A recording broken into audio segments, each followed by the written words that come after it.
Morning, কাছের বন্ধু অতিথি ফ্যামিলিতে তোমাদের সবাইকে স্বাগত। তোমরা সবাই কেমন আছো? আশা করি তোমরা সবাই খুব ভালো আছো, আমিও ভালো আছি। তো সকালবেলা আজকে এই ব্লগটা শুরু করলাম। তো সারাদিন সঙ্গে থাকো, দেখো কীভাবে আমি দিনটা কাটাই। তবে আজকে থেকে আবার শপে যেতে শুরু করতে হবে। শপে যেতেই হবে, কারণ দিদির খুব অসুবিধা হচ্ছে। এইভাবে ক্লাস করাতে বারবার করে শপে আসা, যদিও আরও দুজন মানুষ যাদের কথা না বললেই নয়, তারা হেল্প করছে। একজন হচ্ছে আমার আরেক দিদি, এবং আমাদের আরেক বন্ধু, তারা হেল্প করছে। কিন্তু আসলে তারা তো সবটা জানে না, কোথায় কী জিনিস রয়েছে, কোনটার মানে মাপ আছে তো কিছু কিছু জিনিসের, সেগুলো বা কোনটার কী দাম, কোথায় কোনটা আছে সেইটা, তারপরে বিলিং করা, এগুলো অনেক কিছু, বা সাজেশন দেওয়া, সেগুলো মানে একটার পরিবর্তে যাতে আরেকটা ইউজ করা যায়, কীভাবে কী করে, সেগুলো তো ওরা ঠিক পেরে উঠছে না। আর দিদি তো ক্লাস নেওয়ানো থাকে, ক্লাস করতে করতে বারবার উঠে আসতে হচ্ছে, সেই জন্য ওর ক্লাসটাও হ্যাম্পার হচ্ছে, খুবই সমস্যা হচ্ছে। তা এখন তো মোটামুটি মেয়ে অনেকটা সুস্থ আছে, তো সেই জন্য ভাবলাম যে আজকে থেকে আস্তে আস্তে করে জয়েন করি, দিদিকে একটু রিলিফ দিই। দিদি যদিও সঙ্গে থাকে, বারবার করেই আসে, আমাকে হেল্প করে। তো এইভাবেই আজকে চালাতে হবে। তো চলো, আজকে থেকে আবার নতুন আমার জীবনযাত্রা শুরু, নতুন সূচনা। সঙ্গে থাকো আর দেখতে থাকো কাছের বন্ধু অদিতিকে। দেখো ঘরের অবস্থা, দেখো কুটুসকে খেতে দিয়ে অবশ্য হয়ে গেছে, আমিও চা খেয়ে নিয়েছি। তা ঘর ভীষণ অগোছালো হয়ে আছে। মেয়েকে আরেকটা ঘরে পাঠিয়েছি, ওর সামনে তো পরিষ্কার করা, ঝাড়াঝাড়ি করা যাবে না। দেখো হাতিও পেছন দিয়ে ফুটে বসে আছে, বুঝলে তো। ঘরের অবস্থা দেখে ও লজ্জা পাচ্ছে। তো চলো ঘরটা গুছিয়ে নিয়ে ওকে সোজা করে বসাই, ও যাতে দেখতে পারে। চলো সঙ্গে থাকো।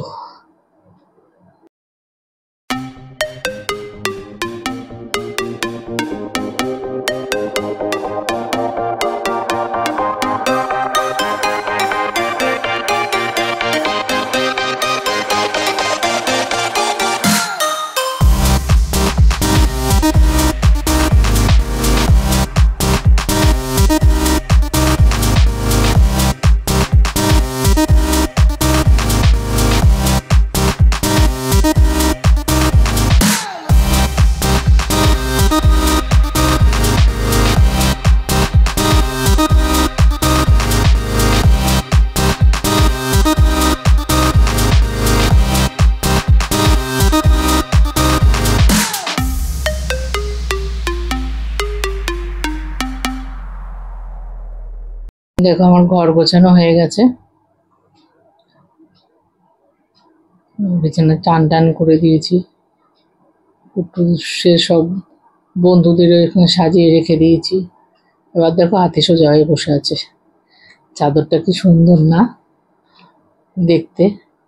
সাদা জিনিস সবসময় ভালো লাগে যদি মেনটেন করা যায়। তো এদিকে দেখো যে কুটুসের খাবার পড়ে রয়েছে, কোনো রকমের সাধ্য সাধনা করে ওষুধটা খাওয়ানো গেছে, আর একদম খাওয়া দাওয়া করছে না, একেবারেই ভালো লাগে না খাওয়া দাওয়া করলে। দেখি আবার ডাক্তারের সঙ্গে যোগাযোগ করি, কি বলেন ডক্টর। চলে এসেছি খাওয়ার ঘরে, এখন ব্রেকফাস্ট করব। ব্রেকফাস্টটা করে নিই, খুব খিদে পেয়ে গেছে। আর দেখো ভালো একটা ব্রেকফাস্ট আছে, চলো তোমাদের সঙ্গে সেটা শেয়ার করব। আজকে আমাদের ব্রেকফাস্টে আছে লুচি আর সাদা আলুর চচ্চড়ি। আমার তো দারুণ লাগে, তোমাদের কার কার ভালো লাগে জানিও বন্ধুরা। আর আমাদের এখন যে দিদি রান্না করে না, সে একদম ভীষণ ভালো রান্না করে। সাধারণ পদগুলো এমনভাবে রান্না করে যে একদম দুর্দান্ত লাগে খেতে। চলো ব্রেকফাস্টটা করে নিই। মেয়েকে যে ডক্টর দেখিয়ে আনলাম না, এটা হচ্ছে ফাইনাল প্রেসক্রিপশন। এখন থেকে এই ওষুধগুলো সব খেতে হবে। আর পাফ তো আছে, পাফটা দুবেলা করে নিতে হবে, গার্গেল করতে হবে। তো অসুস্থ হলে তো ওষুধ খেতেই হবে, তাও যে আগের থেকে অনেকটা ওষুধের পরিমাণ কমেছে। চলো তাহলে এবার ওকে ওষুধগুলো দিয়ে যাব ছাদে একটু গিয়ে কাজকর্ম করি। চলে এসেছি ছাদে, গাছেদের যত্ন করতে। সঙ্গে এসছে আমার হেল্পিং হ্যান্ড। ও অবশ্য ছাদে আসে আমার সঙ্গে সঙ্গে, অনেক হেল্প করে আমাকে।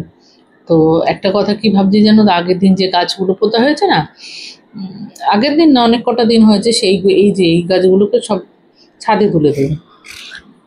আর ছাদে তুলে দিলে উপরের ছাদটা তো খোলা, বৃষ্টির জল পাবে, বৃষ্টির জল পেয়ে ওরা আরও তরতাজা হয়ে উঠবে। তো চলো আগে উপরের ছাদে পজিশন করে নিই। চলে এসেছি ছাদে, এগুলো একটু পজিশন করতে হবে। দেখো এখানে যে বৃষ্টি হয়েছে সেই জলটা পাস করতে পারেনি, জমে রয়েছে, মুখটা আটকে গেছে আর কি। তা মুখটা পরিষ্কার করে দিতে হবে। চলো এগুলো কাজগুলো করে নিই, তারপর নিচে গিয়ে আবার কেক বানানো আছে। চলো ওগুলো কাজ করে তারপরে আবার ফিরে আসছি। দেখো বসে পড়েছি কেক বানাতে। আজকে সবটাই হবে ভ্যানিলা কেক, একটা বড় ফ্রুট কেক হবে, আর কিছু vanilla with choco chips cup cake হবে। ওই বাটিটা আর ওই কাপটার মধ্যে না একটু একটু করে বাটার ছিল, সেটাকে যতটা সম্ভব পরিষ্কার করে নিয়ে নিলাম। নষ্ট কেন করবো বলো? আর তারপর তো মাপ করেও নেওয়া হয়েছে, সেই জন্য যতটা পারি নিয়ে নেওয়াটাই ভালো। তো ওই বাটিটাতে না করতে আমার খুব অসুবিধা হচ্ছে, সেই জন্য আমি বড় বাটিতে নিয়ে নিলাম। আর মিক্সিংটা যদি ভালো না হয় তাহলে তো কেক খেতে একদমই ভালো হবে না। আবার জানো তো ওভারবিটও করা যাবে না, ওভারবিট করলেও কেকগুলো ঝুরঝুরে হয়ে যায়, তখনও খেতে ভালো লাগে না।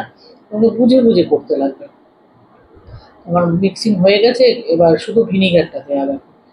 ভিনিগার দিয়ে দিলাম, তো আবার মিক্সিং করে নিচ্ছি।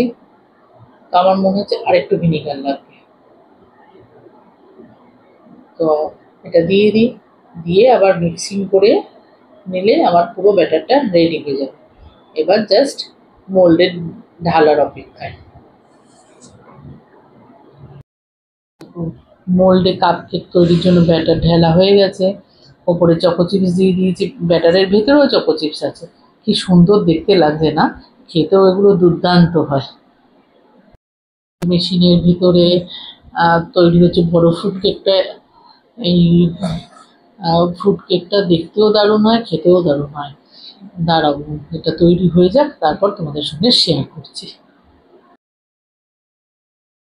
এখানে দেখো আমার কেক বেক করা হয়ে গেছে।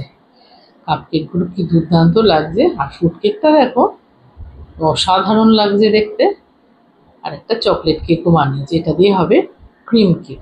তোমাদের কার কেমন লাগলো জানিও বন্ধুরা। আমি স্নান করে চলে এসেছি, আমি এবার পুজো করব। এই কটা গাছে ফুল ফুটেছে, তা তাই দিই ঠাকুরকে। গাছের ফুল তো ভালোই লাগে ঠাকুরকে দিতে। আর আমি ফুল সকালে কিনে এনেছিলাম, আমি দেখো ফুল আর আম কিনে এনেছি। আম যে কটা দিন পাওয়া যায় তত কটা দিন খেয়ে নিই, তারপরে তো আবার কত মাস সের জন্য অপেক্ষা করতে হবে।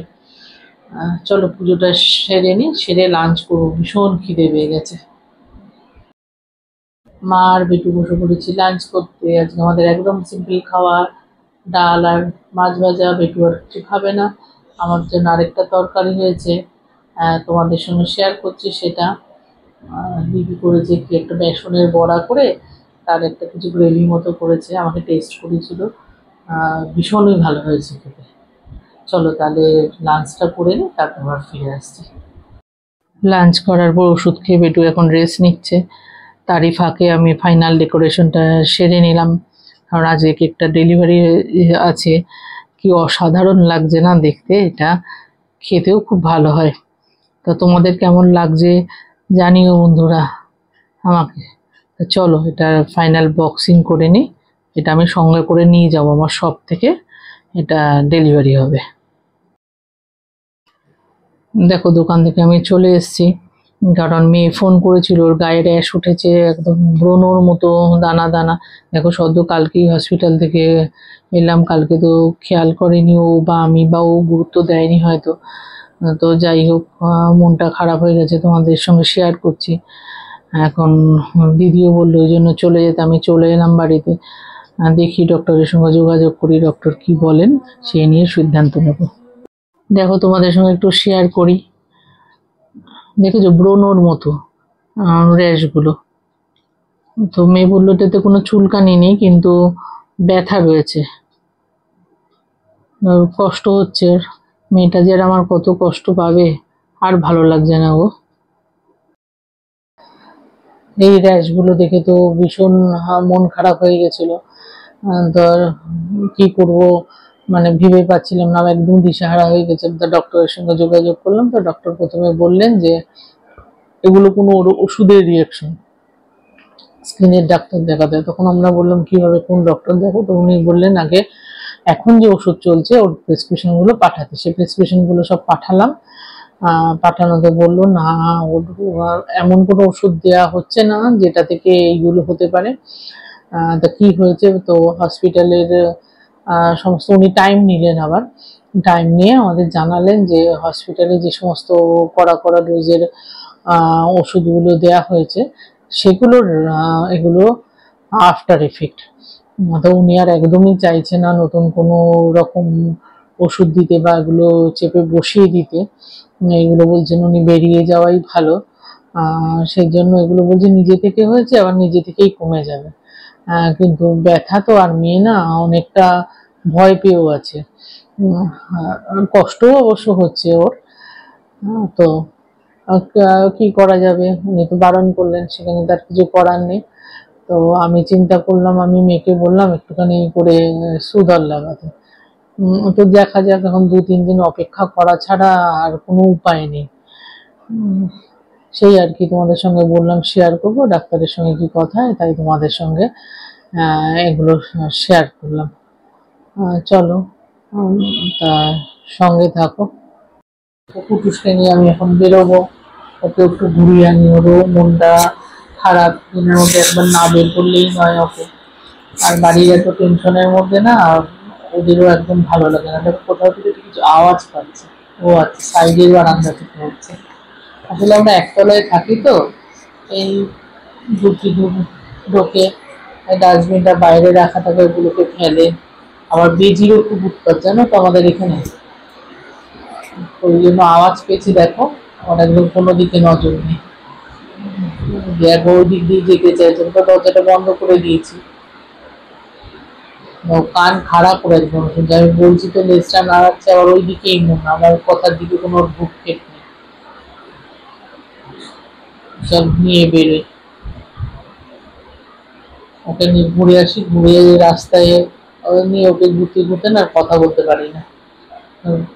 ঘুরিয়ে নিয়ে এসে আবার তোমাদের সঙ্গে কথা বলবো।